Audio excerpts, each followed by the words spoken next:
अमृत क्या है इसमें? भगवान श्री कृष्ण ने कहा त्यक्त्वा, इसको छोड़ दो। भगवान श्री कृष्ण कहना चाहते हैं नेगेटिविटी को छोड़ दो। जब तक हम दुर्बलता का त्याग नहीं करेंगे, हमें सफलता का कोई रास्ता ही नहीं दिखेगा। दुर्बलता का त्याग करना मतलब क्या है कि जो बलहीन विचार आते हैं उसको रोको, उसके लिए कुछ उपाय करो। ऐसी बातें भी मत करो। कभी कभी हमें एक आदत बन जाती है नेगेटिव बातें करने की, बलहीन बातें करना। ये नहीं हो सकता है, नहीं हो सकता है, कैसे करे, कुछ साधन मिल नहीं रहे हैं, व्यवस्था ठीक नहीं है, परिस्थिति ठीक नहीं है। ऐसे बोलते बोलते हम लोग नेगेटिविटी का पोषण करते हैं, उसके छोर को पानी पिलाते हैं और स्वयं दुखी होते हैं। एक अमृत है त्यक्त्वा, छोड़ना पड़ेगा। हमारी भारतीय वैदिक सनातन धर्म की परंपरा छोड़ने की बात करती है। यदि सुखी होना हो तो मन घड़ंत विचारों को छोड़ना पड़ेगा। वहीं से तो दुर्बलता जन्म लेती है। मन को वश हो गए, आत्मसत्ता का कोई परिचय है नहीं, परमात्म सत्ता का कोई परिचय है नहीं, तो फिर कैसे हम जीवन जिएंगे?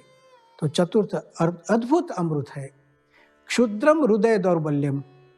सोचिए अर्जुन जब इन बातों को सुनता होगा तो उसके मन में कैसे विचार आते होंगे। अरे मैं तो मान रहा हूं कि मैं तो बहुत हिम्मत की बात करता हूं, जो मरने तैयार हो गया था, राज्य को छोड़ने तैयार हो गया था, भीख मांगना भी ठीक है ऐसे मैंने बोला था। और भगवान श्री कृष्ण इन मेरे विचारों को कहते हैं हृदय की दुर्बलता। और दुर्बलता भी कैसी? क्षुद्र दुर्बलता, अति नीच प्रकार की, अति कनिष्ठ प्रकार की।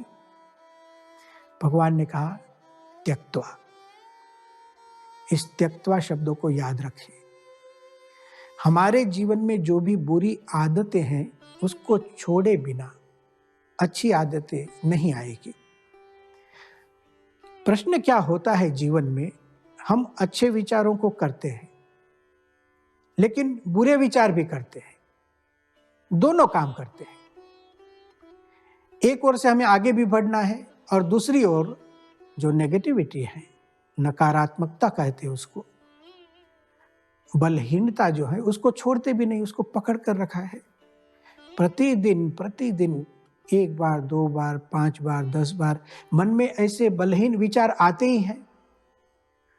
तो चलिए हम अच्छा काम तो करते हैं कि अच्छे शास्त्र पढ़ते हैं, पुस्तक पढ़ते हैं, अच्छी बातें सुनते हैं, मोटिवेशनल बातों को सुनते हैं, अच्छी बात है।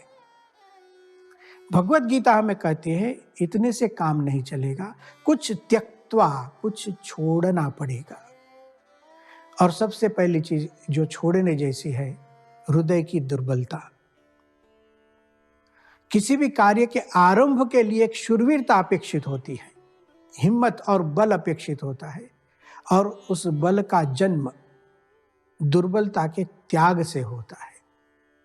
और इसका प्रयोग करके देखिए, भगवान श्री कृष्ण जो कहते हैं इस उपदेश को जीवन में अपनाइए, उसका अनुभव कीजिए, फिर पता चलेगा कि कितनी अच्छी बात भगवान श्री कृष्ण करते हैं।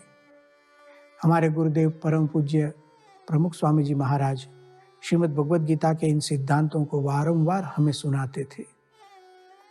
वे कहते थे त्यक्त्वा, बलहीन विचारों को छोड़ दीजिए, बलहीन बातें भी मत कीजिए, किसी को सुनाइए भी मत, और कभी कोई बोलता है तो उसको प्रेम से समझाइए, बलहीन बातें मत कीजिए। हम कर सकते हैं।